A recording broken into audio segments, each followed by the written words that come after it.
عارف رومی رحمۃ اللہ علیہ فرماتے ہیں کہ مثال دینے کے لیے بات سمجھاتے ہیں. فرماتے ہیں ایک شخص جنگل میں لکڑیاں کاٹنے جایا کرتا تھا تو شیر سے دوستی ہو گئی، یعنی ڈائریکٹ بادشاہ سے دوستی ہو گئی. اور بادشاہ میں وہ جو جنگل کا بادشاہ ہے، جنگل کے بادشاہ سے دوستی ہو گئی. اب وہ لکڑہارا غریب آدمی تھا، لکڑیاں تو کاٹنی ہوتی تھی. تو وہ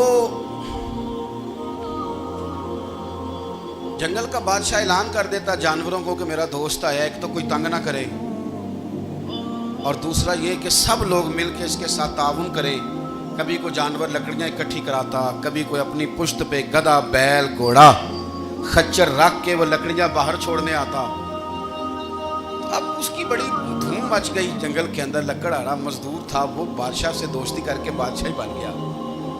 وہ گھر آ کے نا بیوی کو اکثر بتاتا کہ میرا ایک دوست ہے، میں جاتا ہوں تو ساری پہلے ہی مخلوق کھڑی ہوتی ہے میرے استقبال کے لیے. دوستی جو بڑے سے ہو گئی ہے. بنا ہے شاہ کا مصاحب تو پھر ہے اتراتا، وگرنہ شہر میں غالب کی آبرو کیا ہے. ہمیں تو پوچھتا ہی کوئی نہیں، یہ تو بنا ہے شاہ کا مصاحب تو پھر ہے اتراتا، وگرنہ شہر میں غالب کی آبرو کیا ہے. تو وہ لوگوں کو بتاتا، بیوی کو بھی بتاتا دوست ہے. تو بیوی کہنے لگی اتنی تو تعریفیں کرتا، یہ نہیں بتایا کہ وہ جنگل کا شیر ہے، میرا دوست بتا دیا. بیوی کہنے لگ گئی کہ تو اتنا جو اس کا ذکر کرتا ہے تو کسی دن بلا کسی دن تاکہ اس کی دعوت کریں.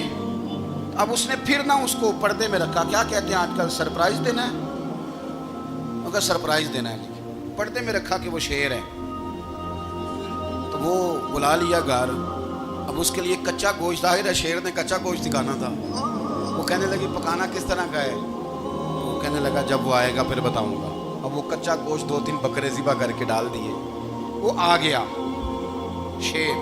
عارف رومی کہتے ہیں جب وہ آیا نا تو اس کی بیوی نے دیکھا تو اس نے ایک سخت جملہ کہہ دیا. کہنے لگی اوہو، میں سمجھی تھی پتہ نہیں کون ہے، اس طرح کے درندے تیرے یار ہیں، کتے بلے دوست بنائے ہوئے. یہ کیا بات ہوئی؟ خیر وہ شیر نے سن لیا، گوشت کھایا، وہ چلا گیا. اگلے دن لکڑہارا لکڑیاں کاٹنے گیا تو شیر نے ملاقات کرتے ہی لکڑہارے سے کہا کہ یہ نا کلاڑی اٹھا اور میری پشت پہ نا ایک زخم کر دے. اس نے کہا نہیں میں یہ کام نہیں کرتا، تو میرا دوست ہے. اس نے کہا سن بھائی، میں نے پیار سے کہا تو مان جا، ورنہ میں ہوں شیر، میں نے تجھ سے منوا ہی لینا ہے، میں کو تکلیف دوں گا مناسب نہیں، تو کر.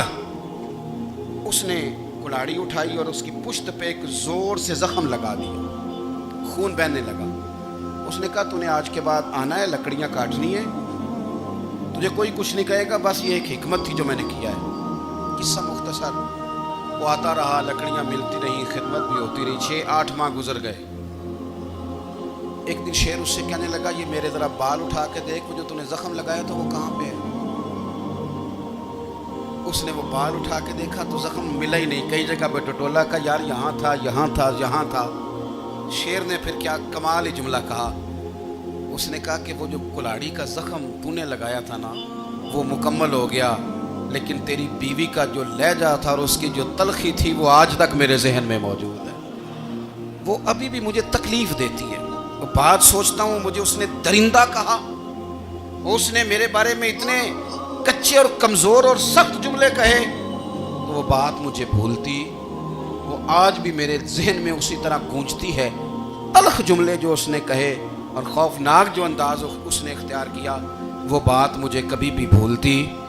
تو آپ کے لفظ لوگوں کو بھول جاتے ہیں پر لہجہ یاد رہتا ہے اگر ہم اپنے لہجے پر تھوڑی توجہ ہی کر لیں. کچھ لوگ کہتے ہیں جی میرا جی روٹین ہی یہ ہے بات کرنے کی. تو یہ یاد رکھنا کسی وقت ایسا بھی ہوتا ہے کہ شیر کو سوا شیر مل جاتا ہے. پھر ایسا نہ ہو کہ آپ کی تلخی کی جواب میں کوئی اس طرح کی تلخی ہو کہ پھر آپ اس کو کبھی بھلا نہ سکیں. ہمارے ہاں نا یہ دور تیزیاں دکھانے کا دور ہے. کچھ لوگ ضرورت سے زیادہ تیزی دکھانے کی کوشش کرتے ہیں.